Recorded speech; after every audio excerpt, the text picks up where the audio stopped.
नमस्कार। संसद का शीतकालीन सत्र 1 दिसंबर से शुरू हो रहा है। वोट चोरी जैसे विपक्ष के सवालों से डरी सरकार ने इस सत्र से बचने के सारे उपाय कर रखे हैं। सरकार ने एक तरफ शीतकालीन सत्र को महज 19 दिनों में समेट दिया है, तो दूसरी तरफ वंदे मातरम पर चर्चा कराने के बहाने विपक्ष के मुद्दों को टालने का भी इंतजाम कर रखा है। बावजूद इसके विपक्ष, खासकर कांग्रेस ने केंद्र सरकार को घेरने की पूरी तैयारी कर रखी है। एसआईआर के बाद वोट चोरी का मुद्दा अब विपक्ष के लिए और भी अहम हो चुका है। अगर इस पर चर्चा रोकी गई तो टकराव बढ़ेगा। ऐसे में विपक्ष ज्ञानेश कुमार के खिलाफ महाभियोग प्रस्ताव से भी परहेज नहीं करेगा। कारण साफ है, वोट चोरी के मुद्दे पर एसआईआर का विरोध कर रही ममता की तृणमूल कांग्रेस, द्रमुक, सपा और आम आदमी पार्टी एक मत हैं। साथ ही महंगाई, बेरोजगारी और दिल्ली बम विस्फोट में गई 15 लोगों की जान का मुद्दा भी विपक्ष जोरदार तरीके से उठाएगा। इस बीच राहुल गांधी ने दिल्ली में प्रदूषण को मुद्दा बनाने का स्पष्ट संकेत दे दिया है। राहुल गांधी ने मोदी से सवाल किया है कि दिल्ली में बढ़ते प्रदूषण पर मोदी जी चुप क्यों हैं? आपकी सरकार प्रदूषण रोकने के लिए न तो कोई कार्रवाई कर रही है और न कोई योजना और जवाबदेही दिखा रही है। राहुल गांधी ने एक्स पर दिल्ली की महिलाओं के साथ प्रदूषण पर हुई बातचीत का वीडियो भी साझा किया है। राहुल गांधी ने लिखा है, मैं जिस भी माँ से मिलता हूँ वो कहती हैं कि उनका बच्चा जहरीली हवा में सांस लेकर बड़ा हो रहा है। लोग थके, डरे हुए और गुस्से में हैं। मोदी जी, भारत के बच्चे हमारे सामने घुट रहे हैं। राहुल गांधी ने 1 दिसंबर से शुरू होने वाले संसद के शीतकालीन सत्र में प्रदूषण पर विस्तार से चर्चा की मांग की है। साथ ही यह भी कहा है कि इस हेल्थ इमरजेंसी से निपटने के लिए एक सख्त और तुरंत लागू करने वाले एक्शन प्लान की जरूरत है। हमारे बच्चों को बहाने नहीं बल्कि साफ हवा चाहिए। अब सवाल उठता है कि क्या देश की राजधानी की यह ज्वलंत समस्या मुद्दा बनेगी, संसद की नाक में दम करेगी?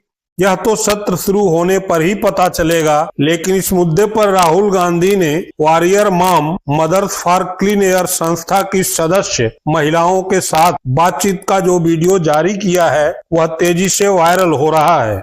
देखिए पूरी video. 500 children under 5 who die every day in India because of air pollution. I also breathe the same air and it's terrible. No government health advisory. This is a chronic national medical emergency. This is all because of pollution.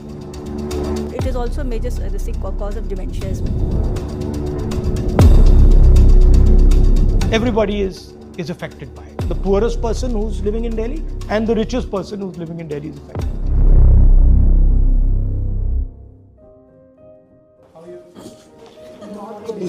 Not good. If you're not good, then you're in trouble. If you're not good, then everyone's in trouble. Yeah, the mothers, you can't. How are you, Mr. Gandhi?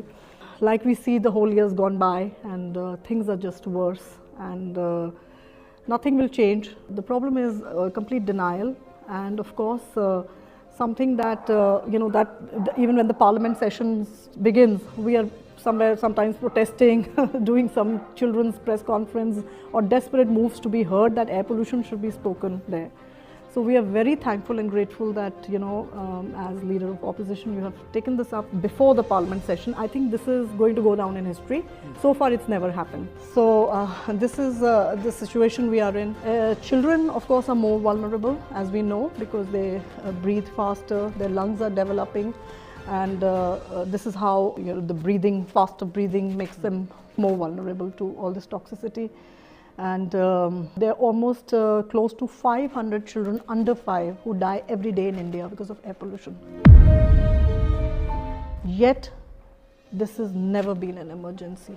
Even if the emergency word is being named, it's mostly named by citizens and organizations and think tanks, isn't it? Not by the governments. The failure has been, one, of course, denial. CO2 is also only showing optics, which is, say, previous government had a smog tower. Now you want to do smog guns, sprinklers. You are creating pollution and you want to clean it. That is not the answer. You have to prevent pollution at sources.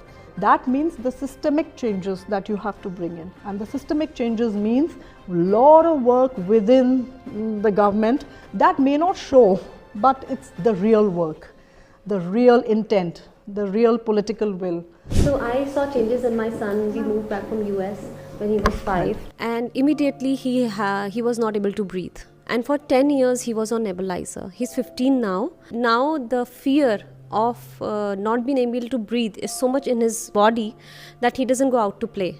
He doesn't want to run. He used to do skating. He doesn't want to do that, because the moment he does that, the pollution is so much that even though his body has become a little bit stronger than it was before, he still faces breathlessness. And I personally talked to his doctor, and I was like, the doctor said, ma'am, I cannot say this online, like in an interview, but this is all because of pollution. And he said that now in the past 10-15 years, most of the kids who are coming to me, I'm giving them nebulizer, I'm giving them steroids. Really, sir, this problem is, I'm telling you, it's horrible. My daughter was born in 10 years ago, and she was literally born into this pollution, and the angst and anguish that we all share just watching our children grow, breathing this toxic air, and honestly, like, imagining what it's doing to their lungs, how it's setting them up for failure for the rest of their lives. Every day, if you're breathing such toxins from the day you're born, we all know that it's going to result in something drastic in later in life. So there's such denial from the government. There's no government health advisory. This is a chronic national medical emergency. What are we doing to a whole generation of kids? What does it set them up for? Just to be really, really sick adults who in turn will impact the economy. It will hamper our country that we all love so much. Like, we are really, the reason that it's easy to ignore is because it's not happening today. But we all know from personal experience that it is going to just, be like a bomb in the next 10 years if we don't act now. We should have been acting yesterday, but we definitely need to act now. The reason there is pollution is because there are stakeholders who benefit from the pollution. Yes, absolutely. And to put it bluntly to you, they're more powerful than you are. Yeah, Absolutely. Right. And Right. Money and Now when power. you're talking political will, consequences of this power affect political will. I mean, if you have 500 to 1,000 commercial units who are polluting Delhi, they have political power, right? And the problem is that the average citizen is not organized at all. Absolutely. So he has no political power. You already have a choice in terms of dealing with air pollution that many people in India don't have. You can go to the doctor, right? So there are many people who I meet who say, my kids, that's it, done. Pollution problem is the tip of the spear. I'm more than happy to help you because I think this is important. I mean, I also breathe the same air and it's terrible. And my niece and nephew grew up in it. You can't escape, right? There's no way. I mean, you can be Mr. Adani. Well, Mr. Adani can probably sit in his house and do his little air purifier stuff. But you can be pretty much anybody and you're going to breathe the air eventually. So in a sense that everybody is affected by it. The poorest person who's living in Delhi and the richest person who's living in Delhi is affected by it. the health cost for the poorest is much higher. Absolutely. There's a serious equity issue. Absolutely. A rich guy can go get a lung transplant done, but for my domestic help, she's one time still using wood because she's like, gas itna mehenga, I can't cook 2 times on a clean fuel. So even a clean fuel is not available to the majority of Indians. I will also request you that in the next couple of days, if we can, introduce some questions and we could consider asking the MPs to please. There can be a debate on air pollution. MLs too. MPs too. Because we never see it happening. Yeah, no, it will be the first time. It's never happened. So that is okay, itself a big thing. So there would a fair goal be that let us have a try and organize a debate on air pollution in Parliament? Would that be a fair goal? Yes, absolutely, absolutely. Sir, it's a fight for the lives of the children, and not just children, but every citizen Also living in senior this country. Also elderlies, because the health is getting devastated at this point of time. If you are seriously thinking about organizing people around it, Yes. then tell me how you're thinking about it. You know, how you're thinking of scaling we just up. had these protests, you know, the last couple of protests at India Gate and one on India Gate and Jantar Mantar. But this is the biggest ever, and they were mostly mothers, And how did you teachers, get them there? doctors, because through just Through your messaging, network. just messaging. And no organization, no name, nothing, only one mother and child poster that goes viral. You know, this shows the emotion. There are people. Last protest that's happened and it became, you know, very. Why would they criticize violent. this? I do But because understand. there was detention, There was at detentions, the you know of that is something regular I should be citizens raised. raising an No important one protesting point. should be detained. I'd like to add that it just not doesn't affect the lungs.